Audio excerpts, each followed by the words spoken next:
Здравствуйте, в эфире «7 дней», студия Тимур Бекмурзин. Еще немного, еще чуть-чуть, и мы отметим завершающий праздник новогодней эпопеи – Старый Новый год. И, наконец, начнем проживать год 2019 в привычных буднях. А вот вступили мы в Новый год со старыми проблемами, получив вдобавок и новые. Смотрите сегодня.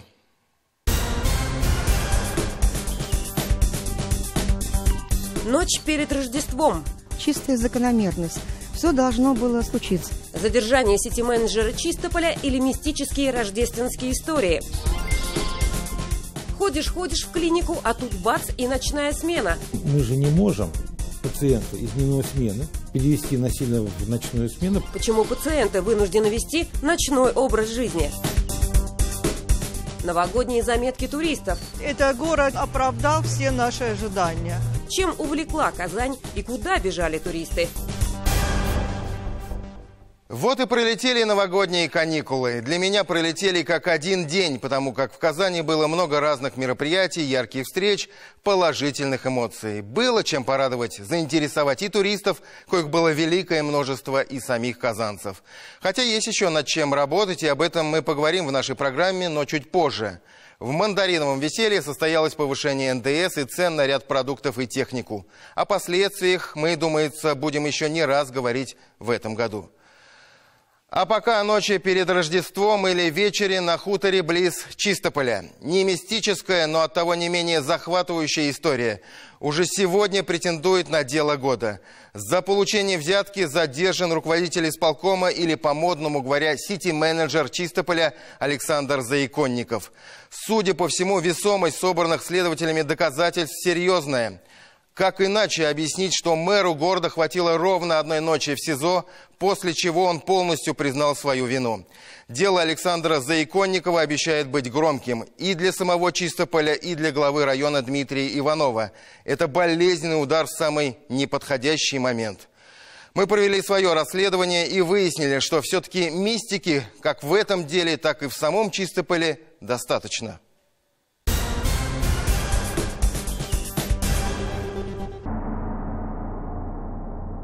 Действительно, что-то мистическое во всей этой истории есть, или, по крайней мере, странностей в поведении градоначальника Чистополя Александра Заиконникова хватает. Еще за неделю-другую, по нашим данным из неофициальных источников, он в кругу друзей и коллег гордо заявлял, мол, мне предложили крупную взятку, но я отказался. А ранним утром к нему домой нагрянули следователи и оперативники. Обвинения более чем серьезные – получение взяток.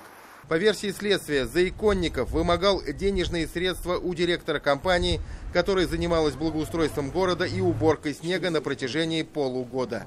Заиконников поставил Сидикову условием подписания актов приемки выполненных работ, передачи ему денежных средств. В результате с июля по декабрь 2018 года Сидиков передал Заиконникову 880 тысяч рублей. Через день после задержания Александр Заиконников в сопровождении оперативных сотрудников быстрым шагом направлялся в зал заседаний Новосавиновского суда в Казани. Перед самой дверью его неожиданно остановили. Мучительные минуты ожидания прошли под прицелом телекамер и смартфонов. На вопросы журналистов Заиконников не обронил ни слова. Только видно было, как нервно играют желваки на его лице. Положение спас адвокат, которая вышла и отвлекла руководителя исполкома, что-то прошептав ему на ухо. В ходе же заседания она просила суд не заключать Заиконникова под домашний арест, на чем настаивало обвинение следователей. Учитывая то, что вину он признал полностью, ранее к суду не привлекался, имеет положительные характеристики и 3 детей на иждивении, 2 из которых несовершеннолетние. Суд же учел позицию следствия и обвинения, согласно которой Заиконников, имея большой стаж работы на руководящих должностях, в том числе в структурах МВД, может повлиять на свидетелей и ход следствия. Поэтому отправил подозреваемого во взятке под домашний арест. Избрать меру пресечения в виде домашнего ареста в отношении подозреваемого Заиконникова Александра Геннадьевича по месту фактического проживания. Чистая закономерность. Все должно было случиться. Если не именно в Рождество, что очень знаменательно, именно в Рождество и произошло такое возмездие, да? Но, может быть, это через месяц, через 2. Я его давно знаю, и я огорчился. Многие коллеги Заиконникова и даже простые жители Чистополя находятся сейчас в шоковом состоянии, поэтому открыто говорить на камеру соглашаются немногие. Что же все-таки произошло? Давайте разбираться. Александр Заиконников, опытный управленец из команды главы Чистопольского района Дмитрия Иванова. Журналисты интернет-газеты «Реальное время» собрали на чиновника небольшое досье. До назначения сити-менеджером Чистополя в сентябре 2017 года работал на позиции заместителя руководителя исполкома города. Еще ранее был начальником ГИБДД Чистопольского ОВД и руководителем Закамского подразделения управления по охране и использованию объектов животного мира Республики Татарстан. В том-то дело, что я его сюда привел, это вот моя вина в этом, что я ему доверил, что я его привел сюда, что вот он работал с нами. По работе к нему претензий не было. Он немножко был, конечно, резкий, но тем не менее, я еще раз говорю, оправдания нет. Здесь это подлость просто с его стороны. Видела, как он присутствует на заседаниях Чистопольского городского совета.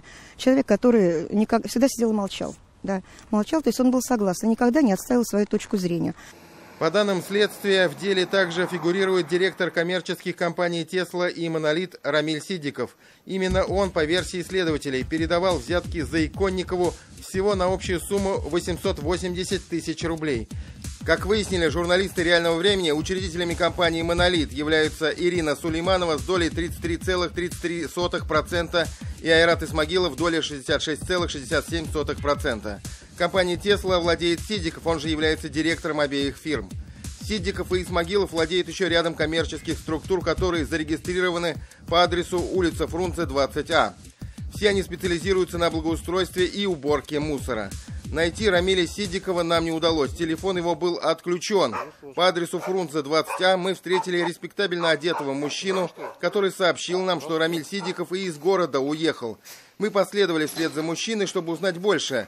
Но Айрат Исмагилов, это был он, общаться на камеру отказался.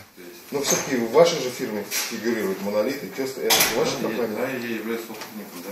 Но они, по существу, я вам ничего не могу добавить, кроме тех средств и информации, которые есть в средствах массовой информации. До свидания, всего доброго. Насколько мне известно, вот это ООО «Тесла», у нее нет работников, есть только директор, и он же учредитель. И этот же директор является директором ООО «Монолит». И эти две фирмы конкурируют на торгах. Как можно допустить к торгам организацию, у которой нет людей? А она занимается, выигрывает торги вплоть от ямочного ремонта дорог до обслуживания линии освещения городского. Как выяснили журналисты «Реального времени», фирмы Айрата Исмагилова и Рамиля Сидикова очень плотно работали с районными властями. В открытых источниках представлена информация о 67 муниципальных контрактах ООО «Монолит» на общую сумму 297 миллионов рублей, начиная с 2011 года. Только в 2018 году фирма получила контракты от исполкома на сумму 72 миллиона рублей. Кстати, еще одна, если не мистическая, то любопытная деталь. Именно руководитель исполкома Александр Заиконников возглавлял до недавнего времени комиссию по координации работы по противодействию коррупции в Чистополе. Это борьба пчел против меда, я так могу это назвать.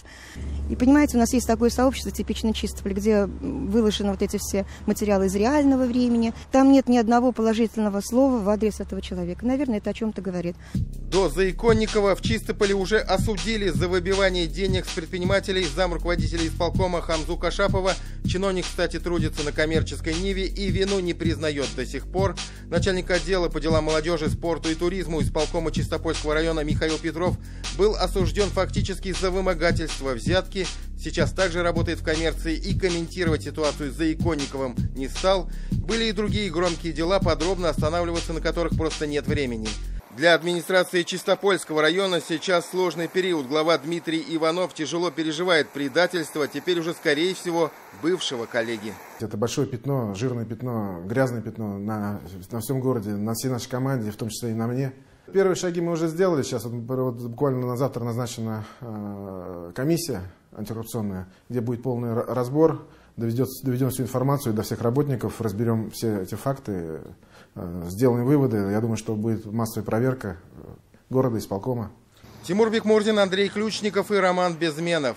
7 дней. Кстати, по данным ВЦИОМ, наиболее коррупционные сферы жизни в стране – это медицина 23%, ГИБДД и ЖКХ 16%, суды и местные власти 14%. Причем социологи Левада-центра в прошлом году заявили, что обеспокоенность коррупцией среди россиян достигла максимума за все 15 лет исследований. Больше трети респондентов назвали эту проблему наиболее острой, наряду с расслоением общества, недоступностью образования и медобслуживания. О медицинском обслуживании и проблемах мы сейчас и поговорим. Героиня нашего следующего сюжета отметила новогодние праздники в больнице. Сегодня вся ее жизнь тесно связана с системой здравоохранения, точнее, с процедурой гемодиализа. Это очищение крови при острой хронической почечной недостаточности. Чтобы жить, наша героиня, инвалид первой группы, должна получать лечение через день. И длится оно около 4 часов. Вот только почти полгода процедуру в клинике назначают после 9 вечера. А значит, пациентка возвращается домой глубокой ночью и на такси за собственный счет. Все это происходит в частной клинике диализа, которая получила государственные деньги на лечение таких больных. Почему медики коммерческих клиник готовы работать даже ночью, хотя пациентов этот график не устраивает? Что происходит на рынке оказания медицинских услуг пациентам с заболеванием почек? Подробности у Сергея Темлякова.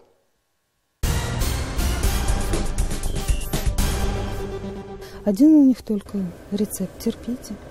«Не живу, выживаю», рассказывает нам Марина. Потеряла и аппетит, и сон. В 9 часов вечера каждый вторник, четверг и субботу она вынуждена ездить на жизненно важную процедуру. Не работают почки. В месяц на такси уходит 3000 рублей. Я заказываю такси, сейчас, извините, холодно.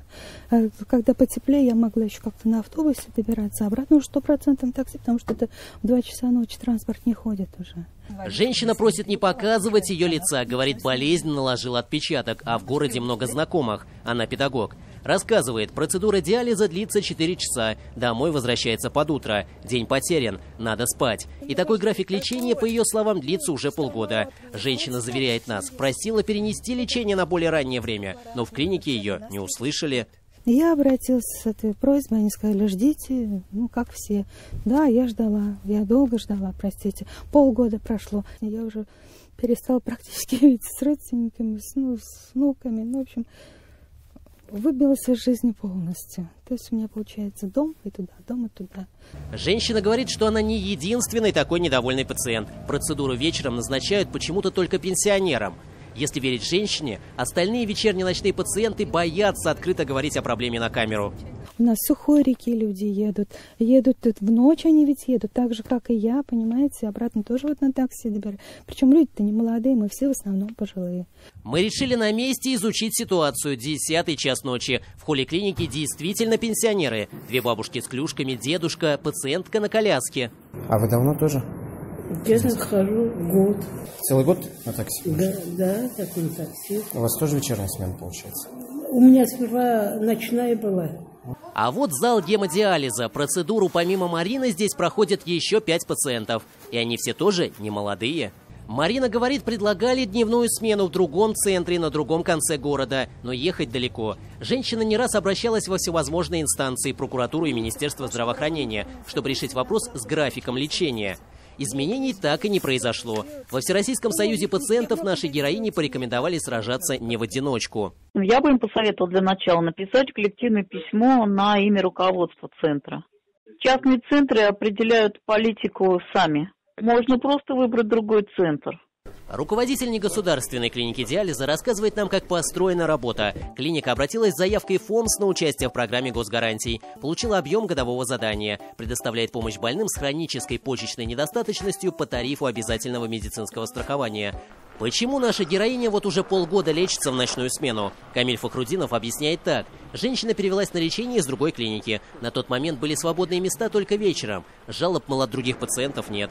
В дневной смене на процедуры сейчас ходят те, кто не может передвигаться самостоятельно, и иногородние пациенты. Мы же не можем пациента из дневной смены перевести насильно в ночную смену, потому что пациент ночной смены хочет перевести в дневную. То есть как освобождается место, тогда мы и переводим пациента.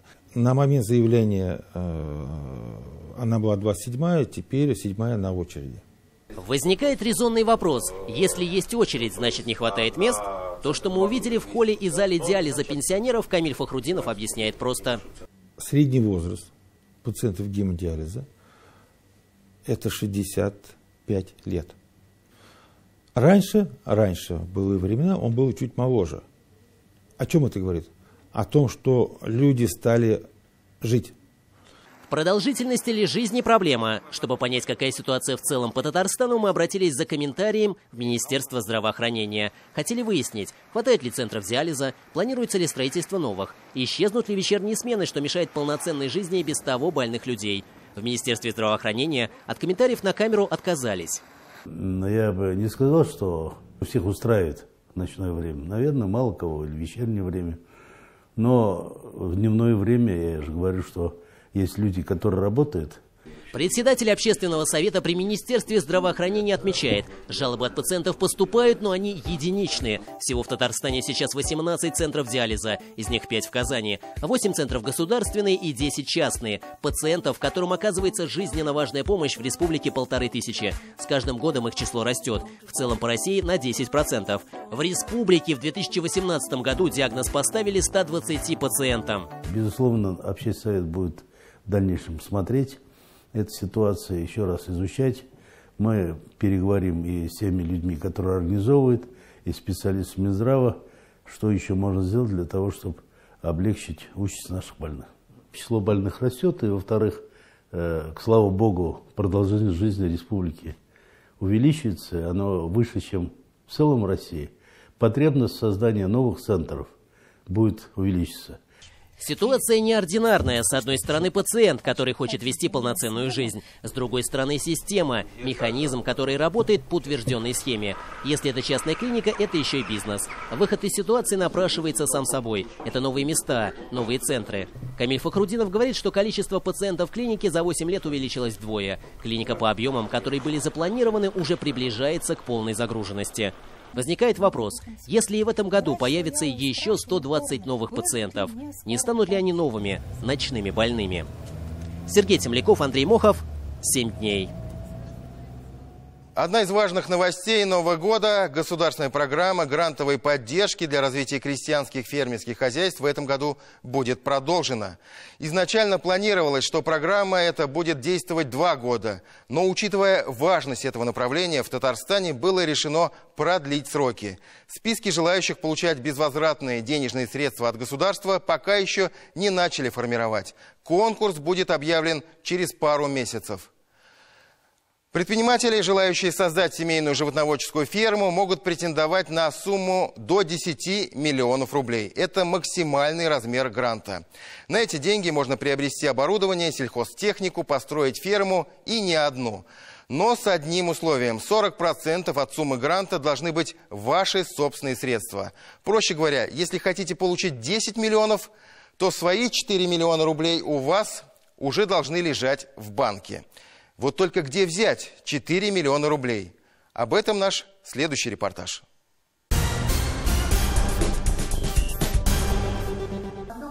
Вот уж точно, не имей 100 рублей, а имей 100 друзей. Фермер Леонид Васильев из Менделеевского района эту народную мудрость познал в деле. Вместе с супругой решили построить ферму. Хозяйство у Васильевых множилось, а вот приличных жилищных условий у буренок не было. До постройки этой фермы было 28 голов. Они все у тебя дома ютились уже. Все этот. И маленькие фермочки там были построены. Все. Вот. Тяжело было, да. Для строительства фермы Васильевы решили попросить помощи у государства. Само государство готово было помочь, но при одном условии. Если фермер сможет предъявить банковский счет. Чтобы выиграть грант в 3 миллиона рублей на развитие своего хозяйства, у сельхозпредпринимателя на счету должны были лежать собственные средства. Почти половина от запрашиваемой суммы. 1,5 миллиона рублей Васильевы и попросили в долг у 100 друзей. Очень хорошая программа. Ну, пускай она реально действует. Вот это для молодых действует, пускай. Вот это тогда хорошо будет. Ну, хотя бы 10%. Это история с благополучным исходом. Васильевы построили ферму на 50 голов коров и познали силу взаимопомощи. Но до сих пор уверены, что их случай – это скорее исключение, чем правило. В какой еще деревне можно вот так взять и собрать 1,5 миллиона рублей? Хотя сама программа грантовой поддержки семейных ферм в свое время предпринимателями была воспринята с большим энтузиазмом. Сегодня в Татарстане работают 4500 фермерских хозяйств. Из них 170 крестьянско-фермерских хозяйств получили грант на развитие своего дела. Это около 4% от общего числа работающих КФХ. 4%. Капля в море. Почему не востребована госпрограмма? Возможно, не каждому предпринимателю нужны средства на развитие, что, конечно, весьма сомнительно. В деревне деньги никогда не лишние, особенно если их не нужно возвращать. Но, по словам самих фермеров, главным препятствием в получении этой безвозмездной помощи как раз и является высокий процент собственного участия в проекте. Нельзя ли его снизить, увеличивая одновременно бюджетную государственную часть?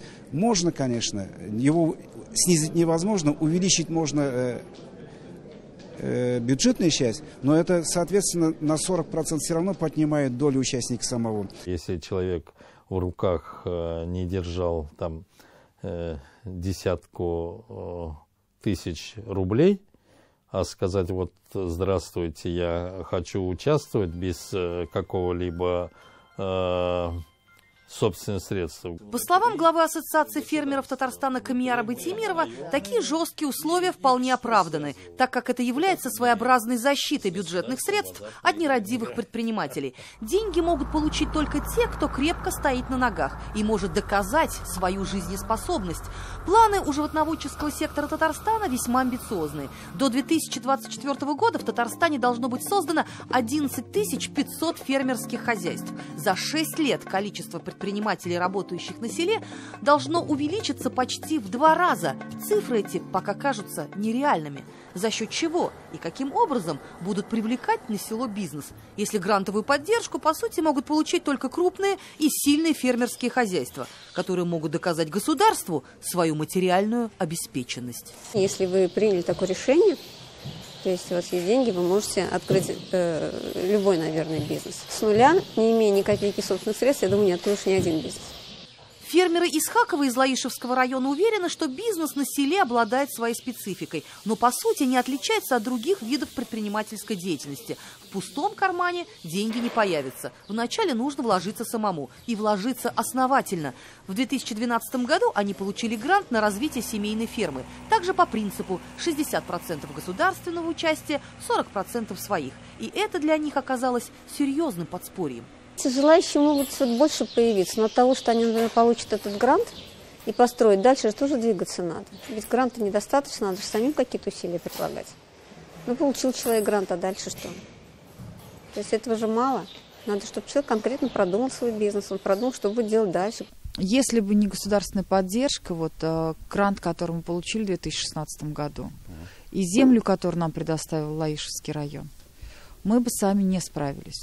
Фермер Диана Трусенева из Лаишевского района сегодня признается, что благодаря именно государственному гранту смогла осуществить свою детскую мечту и построить козью ферму с собственной переработкой молочной продукции. Начинали практически с нуля, как говорится, в пустом поле. А сегодня фермер уже планирует развивать новые направления со строительством коровьей фермы. И вновь хотят заявиться на конкурс, чтобы получить заветный грант. Да, я не вижу, честно говоря, другого способа, потому что... скажем так, бизнес рентабельный, но не очень доходный. Для того, чтобы осуществить свои мечты, даже таким зрелым фермерам придется еще поработать. Или денег накопить, или взять взаймы. Эльзира Юзаева, Роман Безменов, Рамиль Гарипов и Рамиль Гарифуллин. 7 дней. Мы продолжим программу через пару минут. Смотрите после рекламы.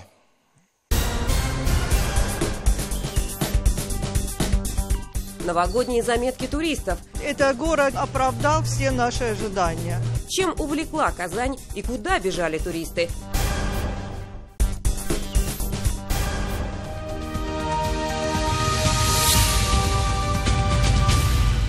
Настало время нашей традиционной рубрики под хэштегом 007. И в студии моя коллега Светлана Спирина. Здравствуйте, Светлана. Здравствуйте, Тимур. Приветствую всех зрителей программы. Итак, в преддверии Старого Нового года подборка самых нашумевших видеороликов в социальных сетях. Я бы сказала, с особенностями национального празднования. Итак, до сих пор в топе просмотров массовая драка на новогоднем корпоративе в Набережных Челнах. Праздник отмечали в кафе сотрудники нескольких фирм. На кадрах видно, что конфликт разгорелся между мужчинами. Но вот от них не отставали и дамы. Они то пытались унять своих мужчин, то сами вступали в бой. Девушка, не забывайте о том, что вы девушка. Друзья, хватит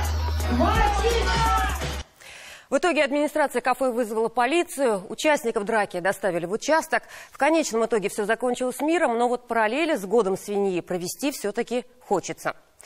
И вновь Челны. Молодой человек не смог пройти фейс-контроль, чтобы попасть на вечеринку в ночном клубе. Чуть позже он вернулся в заведение с охотничьим ружьем. Охране удалось предотвратить трагедию. 34-летнему челнинцу уже предъявлено обвинение в покушении на убийство. Скандал разразился с видео, которое появилось в телеграм-каналах. Некая Евгения Абрамова обещает пристроить деток в Казанский архитектурно-строительный университет, где якобы работает ее брат. Так что, если у кого-то есть сильно тупые детки, которые скоро надо пристраивать, милости просим. Программа взяток, 5, 4. Некоторые учатся в КИСИ, кстати, из моих подписчиков. Шутка это или нет, либо настроение у автора видео было слишком праздничное. Теперь все детали выясняет прокуратура Татарстана. Леденящий душу ужас. В социальных сетях огромный резонанс вызвала миниатюра Comedy Woman за 2013 год, где глумятся над генералом Карбышевым. Чувствуете? Прям холодок по спине пробежал. Нет! Это замерзший дух генерала Карбышева. Он подошел к тебе сзади и приобнял.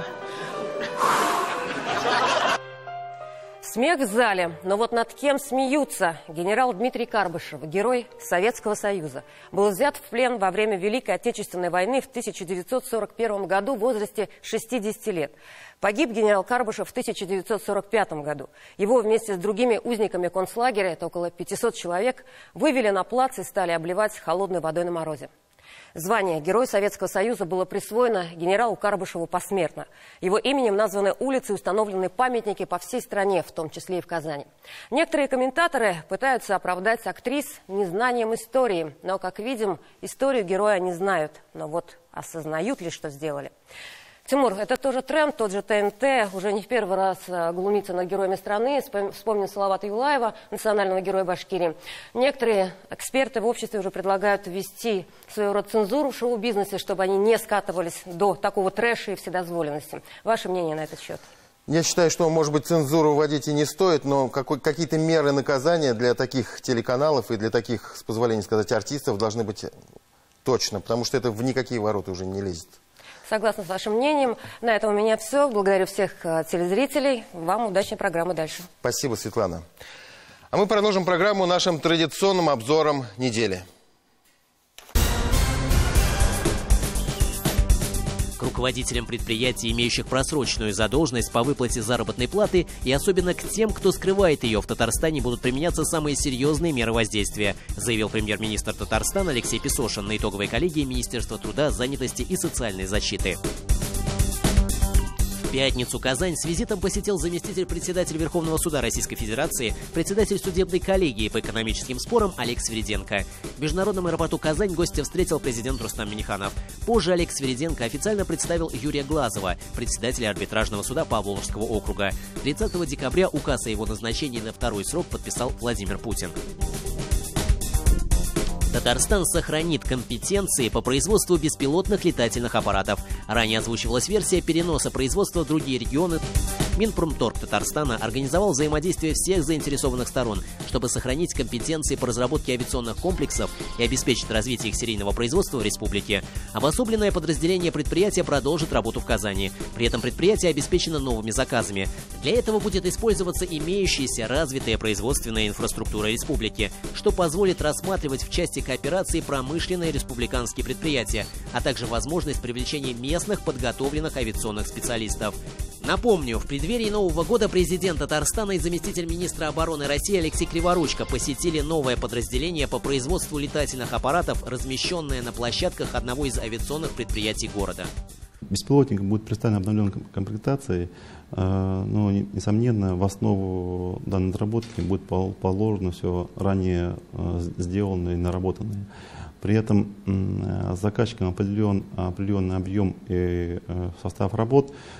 Сейчас об этом говорить немножко преждевременно, поскольку мы связаны определенными обязательствами с заказчиком, и проект находится на этапе разработки.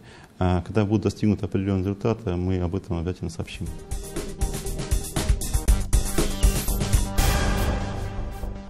Наступивший год начался с огромной утраты. 5 января татарский народ простился со своим великим сыном, писателем Мусагитом Хабибуллиным. Его имя гремело в начале 90-х годов, в период расцвета национального самосознания. Именно тогда вышел в свет исторический роман Мусагита Хабибуллина «Кубратхан», который сразу получил невероятную популярность.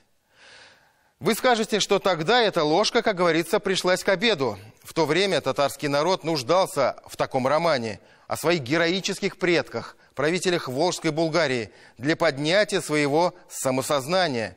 Но для самого Мусагита Хабибуллина эта тема восстановления исторической справедливости была отнюдь не способом для самовыражения или самопиара.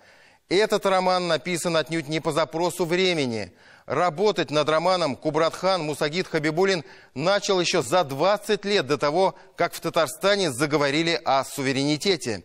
За прошлое, за настоящее и за будущее своего народа у него всегда болело сердце. Произведения Мусагита Хабибуллина вне времени, вне политики, ибо написаны по велению души.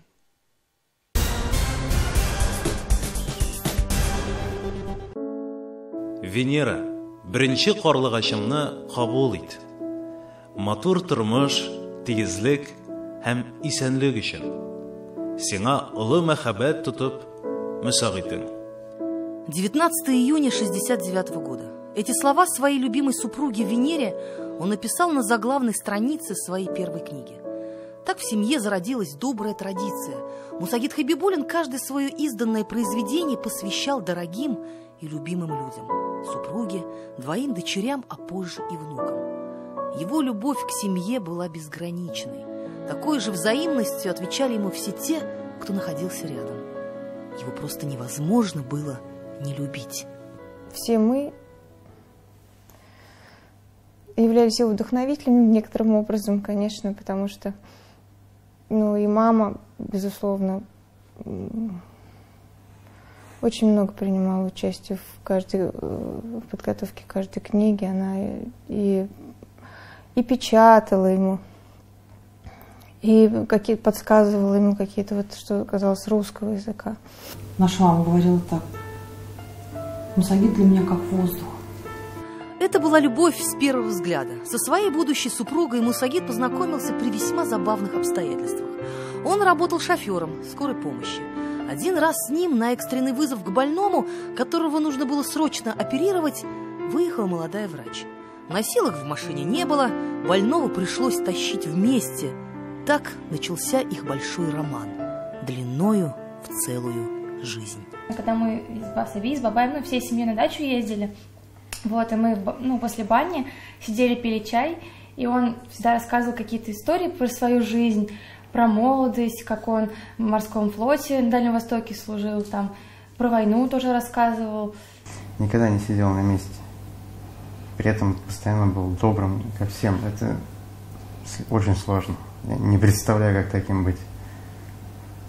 Нужно иметь какое-то фантастическое терпение. У него было много интересных историй. Мусагит Хабибуллин прожил удивительную жизнь. Он освоил множество профессий. Работал и токарем, и матросом, и буровиком, и учителем. Был профессиональным футболистом, играл за магнитогорскую «Магнитку». Но больше всего в своей жизни он любил читать. Yazışı burada birkaç anda oylamagan edim. Neyse yazışı benim için hürmetke yakalık. Ben bir kitap okudum Magnitogorsk'da. Anda revolüsyodan, Alpavutlardan zengin kitaplar var idi. Ruslarning birinchi şerifti yazgan. Anda Turgenevlar, andan endi Balzac, bütün Fransuz yazıcıların kitaplarını okudum. Мусагит Хабибуллин, как писатель-прозаик, как-то сразу и основательно заявил о себе. Его повести и рассказы выходили один за другим. 18-я весна, гора с горой не сходится, берега памяти, водовороты, Кубратхан, Аттила, посол, лицо неприкосновенное, Сюмбике и Иван Грозный. Его исторические произведения стали настоящим открытием для национальной литературы. Он стал лауреатом Тукаевской премии, международной премии имени Кулгали. Мусагит Хабибуллин – татарский автор, чьи романы чаще всего запрашивали зарубежные библиотеки. Безне болгарлар дип атаганнар. Ләкин мин беләм, Biz Türkiy xalqlari olarak Altaylardan qo'zg'alganmiz birinchi asrlarda tatarlar bo'lib. Biriga kelib, Idil Ural bo'ylarında yaşagan Udmurt, boshqa Uyg'ur fin xalqlari bilan qo'shilib, biz Болгарлар davlatini fath etganmiz. Свой исторический роман «Кубрат-хан» сам Мусагид Хабибуллин называл выстраданным. Для него это было больше, чем просто историческое произведение. Эта книга стала смыслом его жизни. 20 лет он искал для него материал. Он ездил в Петербург, и в Средней Азии собирал, и в Крыму. Мы же поехали на машине. Он ездил по всему побережью. Там эти все древние кладбища, вот это. Ну, конечно, я еще маленькая была достаточно. Вот он очень серьезно к этому к материалам относился. Это не беллетристика, я хочу сказать. Он возродил приключенческий, исторический жанр татарской литературы. Его романы «Кубрат-хан», «Послу нет смерти» Ильчига Улемюк, они затрагивали вот такие коренные, глубинные пласты самосознания татарского народа. До Мусагида Хабибуллина про Кубрат-хана никто толком не знал. Узкий круг историков это писали, но широкий круг читателей этого был не осведомлен об этом. И вот вернул татарскому народу Кубрат-хана наш писатель, усопший Мусагид Хабибуллин. Даже из США, из Англии, из других стран даже просили прислать его романы. Он настолько был популярен, народ его очень любил. Он писал очень доступно, простым языком. Его романы были очень убедительны. Человек удивительной энергетики. Добрый, мягкий, тактичный, бескорыстный и милосердный. Его лицо всегда излучало свет. Это даже заметно на фотографиях, откуда смотрит человек с удивительными, светлыми, голубыми глазами. Но за этим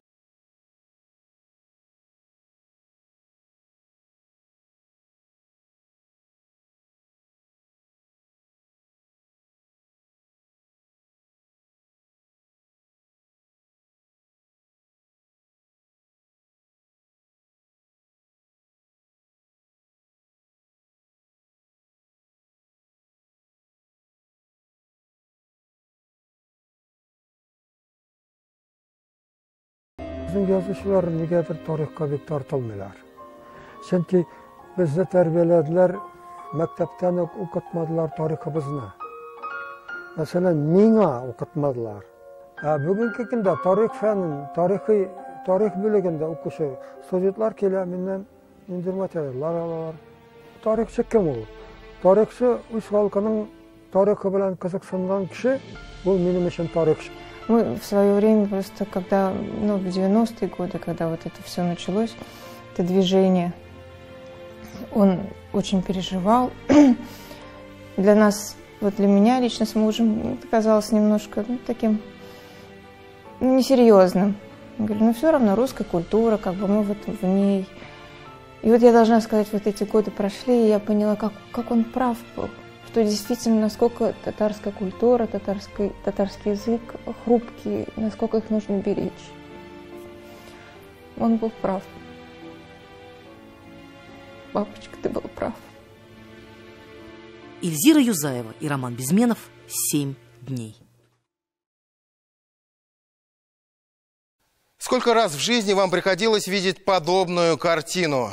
Заброшенный, погибающий от времени храм. Десятки раз, правда? Их тысячи по стране. Вопрос, что делать с ними? Восстанавливать, не замечать вообще, не трогать. В той же Европе таких храмов тоже достаточно, но там никто уже не удивится, если вдруг старинную церковь переоборудует в скейт-парк, например. До такого уровня либерализма и атеизма мы на нашей телеге доедем еще не скоро. Правда же состоит в том, что никакое государство никогда не будет в силах отреставрировать такое количество, далеко, кстати, не всегда нужных людям храмов.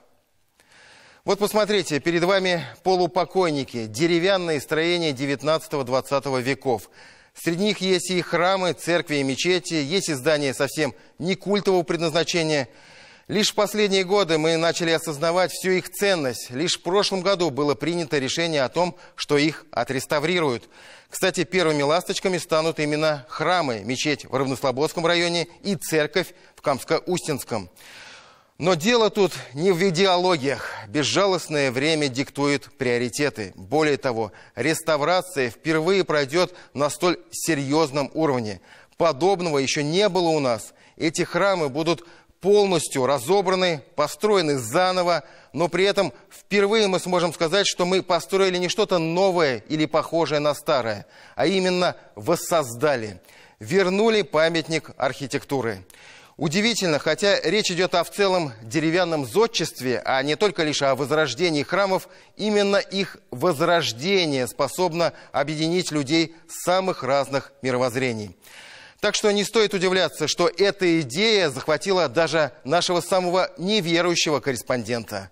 О начавшихся поисках духовности Михаил Любимов.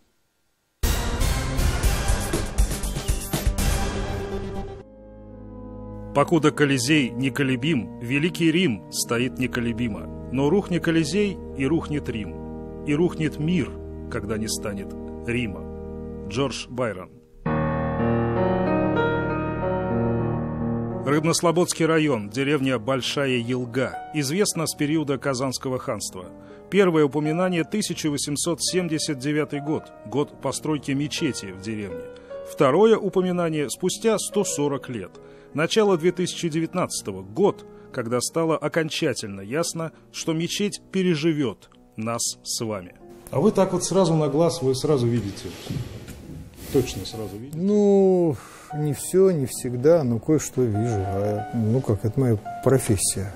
Александр Попов, архитектор-реставратор из Вологодской области, один из лучших и вообще немногих специалистов в стране по деревянному зодчеству. Работал в Норвегии, США, на русском севере. И дом его, по большому счету, всегда там, где работа. Сегодня это Татарстан и вот это 1,5-вековое здание, мечеть, очередной вызов мастеру. Его зовут только тогда, когда приходит черед умирать и всякой надежде, когда уже никакие средства не спасают.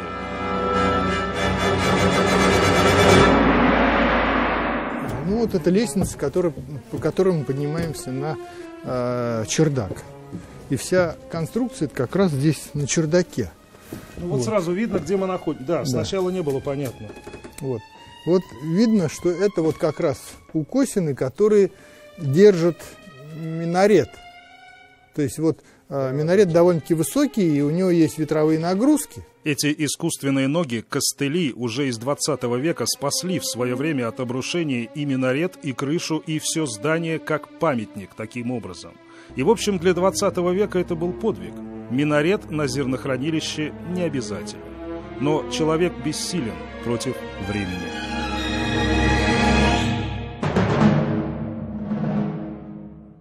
Это же все сгнило, это все гнилое, видите? А все может произойти каким образом? Условно говоря, будет в ту сторону ветер, и достаточно. Порыв, и за ним второй порыв. И жители деревни смотрят на храм, думают, нормально, еще 100 лет простоит, и в одну прекрасную ночь они просыпаются утром, Да, а собственно так все и происходит. Собственно так все и памятники гибнут. Да. А теперь вообразите сложность задачи для реставратора. Если минарет и крышу еще как-то можно разобрать, перебрать, укрепить и на место водрузить, то как добраться до последнего гнилого бревнышка у основания здания? Ну что, все разбирать? Представьте, да. Поэтому он здесь. Немыслимо, но здание целиком будет разобрано. Каждая деталь его будет помечена, пронумерована, каждая отправлена на колесах в Вологодскую область, где в течение этого года мастера-реставраторы будут решать, что ценно, а что нет, что станет новоделом, какими материалами, какими инструментами работать. Если мечеть из елки, значит будет елка. Если 19 век, значит только инструменты того времени. И вот к концу только этого года памятник вернется. На тех же фурах, в том же разобранном виде и заново будет собран. И будет это памятник обновленной, но не изуродованной дилетантами от архитектуры. И то, что мы слышим и видим сегодня в Большой Елге, событие историческое со всех точек зрения. Ведь это начало большого пути. Деньги, кстати, частные, и имя мецената не разглашается. А ведь речь идет почти о 20 миллионах рублей. Для меня, конечно, большая неожиданность, то, что вот мне предложили вот работать в Татарстане, какие-то такие условия сделали. Это, конечно, для меня была неожиданность, потому что в последние годы практически нормальной возможности для работы практически никакой не было. Вы имеете в виду страну в целом? Страна в целом, конечно. Если мы с вами в Большой Елге говорили о том, что мечеть находится в аварийном состоянии, то я не знаю, вот смотря на это, о каком состоянии может идти речь? О катастрофическом? Так? Да, еще немного, вот, и все это рухнуло. Когда мы делали обмеры, вот эта стена была целая, вот выпал этот самый, поэтому движение такое идет. Здесь может возникнуть на фоне вот этих стен впечатление, что мы находимся в такой типичной каменной церкви, но давайте покажем, как она выглядит снаружи, да? Это деревянный храм. Это как раз по вашей части. Ну, я даже вот не знаю, что здесь именно по вашей части, что здесь можно по-вашему сохранить? Все, что осталось, все сохранить. От деревянной церкви в селе Архангельское Клярье Камско-Устинского района осталось куда меньше, чем от мечети в Большой Елге. Она и постарше. Церкви 262 года. Это самый старый, если не считать Троицкой церкви в Свияжске, деревянный храм, построенный в Татарстане. За него также возьмется знакомый нам с вами реставратор. Реаниматор, скорее в этом-то случае. И все эти картинки давно не удивительны. Каждый из нас повидал с десяток подобных руин. Все это трогает любого. Верующий вы или неверующий, для нормального человека древняя культура все равно святыня, и все мы верим в бессмертной ценности. Какова должна быть ценность вот этого здания в будущем? Просто восстанавливать церковь? Просто для богослужения? В деревне здесь постоянно проживают 11 человек. Так себе приход. Делать что-то большее? Но что? Александр Попов называет эту идею второй нефтью для Татарстана. Именно здесь можно было бы разместить этнографический музей под открытым небом. Не повсеместную имитацию, а реальные исторические памятники вокруг обновленной церкви. Здесь же может быть создан и учебный образовательный центр деревянного зодчества, которого пока просто нет в России. Он один мог бы приносить колоссальные прибыли, если уж говорить и об этом тоже. И вот такой храм религии и науки, действительно будет способен спасти не только это село. Вы египетские пирамиды не перевозите там, где вам удобнее? Ну, смысл пирамид? Уже давно, так сказать, прошел. Не культовый, да? Да, однако, тем не менее, мы туда приезжаем, смотрим со всего мира. У нас памятников в таком состоянии море. То есть мы можем приглашать сюда студентов из других стран, которые могут здесь учиться. Мне кажется, это настолько все очевидно. Вот. Воля нужна.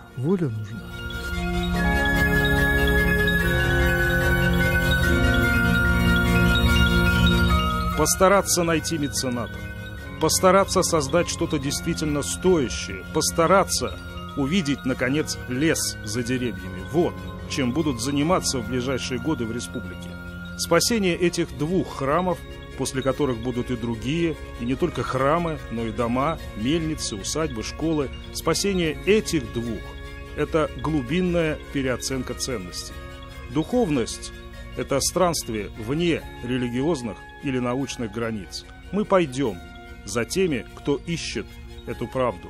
Мы будем бежать от тех, кто ее нашел. Михаил Любимов и Андрей Ключников. 7 дней.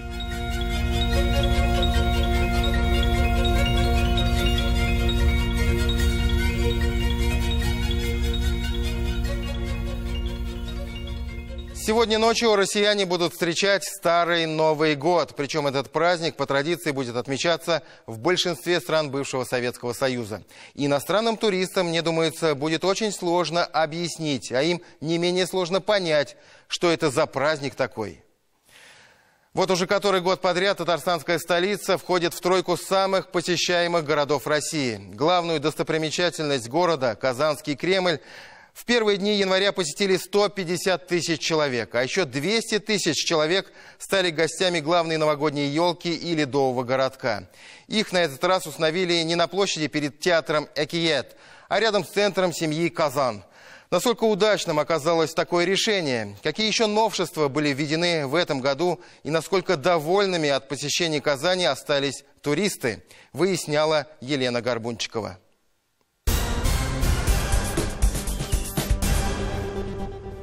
Ни снегопад, ни метель, ни трескучий мороз в Казани не испугали туристов. В новогодние каникулы столицу Татарстана посетили 150 тысяч гостей. Именно столько туристов побывало в Казанском Кремле. Казань очень красиво, а потом я не говорю по-русски.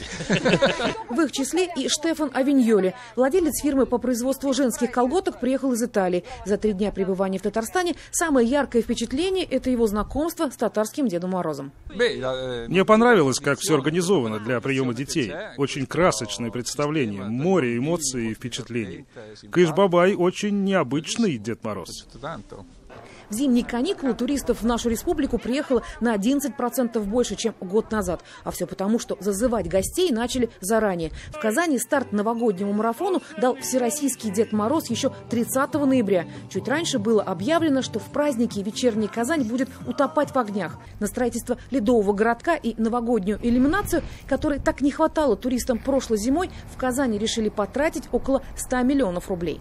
Москвичи говорят, что мы не уступаем Москве. Это не мои слова, это именно отзывы гостей. И что здесь не так много народу, как, например, в Москве, что более комфортно себя можно чувствовать. Здесь лучше. 2-3 раза дешевле. Хоть Акбарс так что да. езжайте все в Казань. Что-то совсем прям. Да, мы ожидали, что приблизительно как в Москве будет, но нет. А так все очень красиво и здорово. Новогодняя Казань прекрасна. За 1,5 месяца, что длился новогодний марафон, в республике прошло 700 праздничных мероприятий. Это на 200 больше, чем год назад. В одной лишь Казани 262.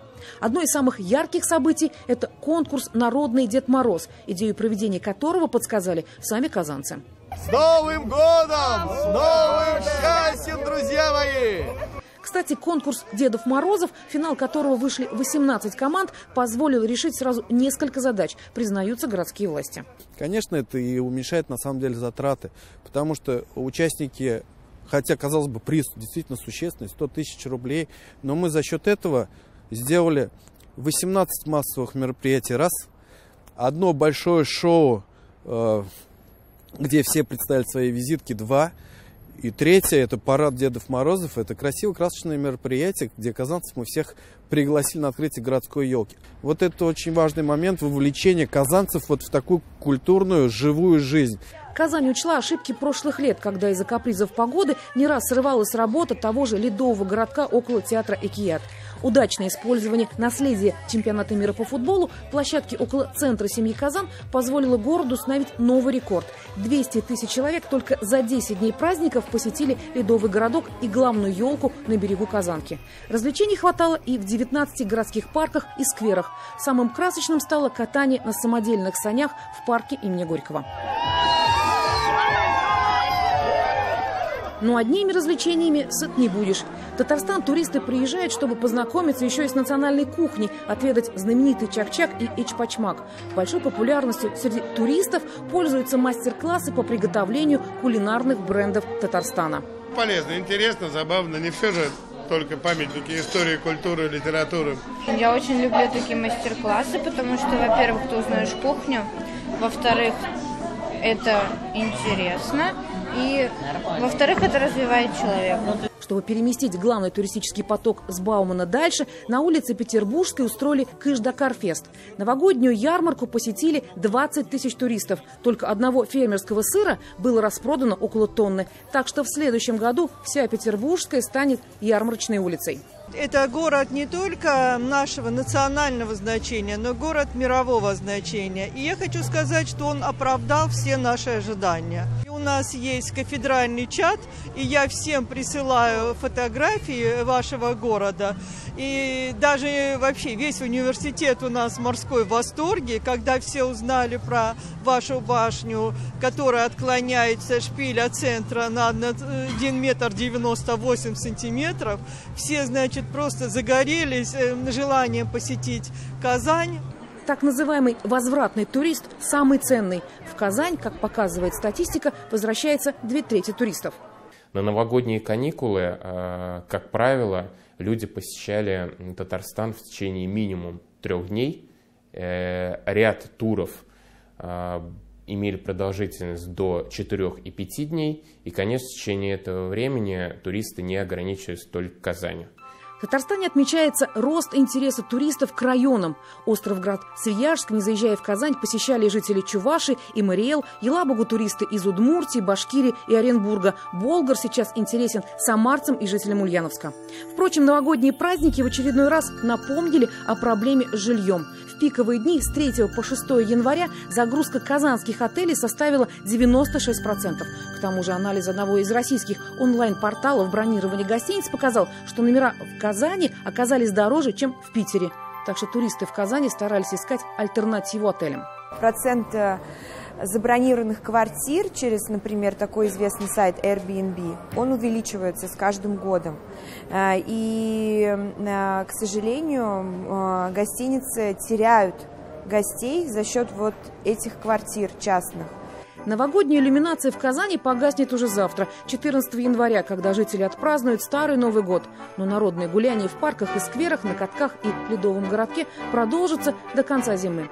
Финальным аккордом станет празднование Широкой Масленицы 10 марта. Елена Горбунчик, Андрей Мохов, Семней. На этом у нас все. Всем наилучшие пожелания. Со Старым Новым годом. Встретимся через неделю на канале ТНВ. До свидания.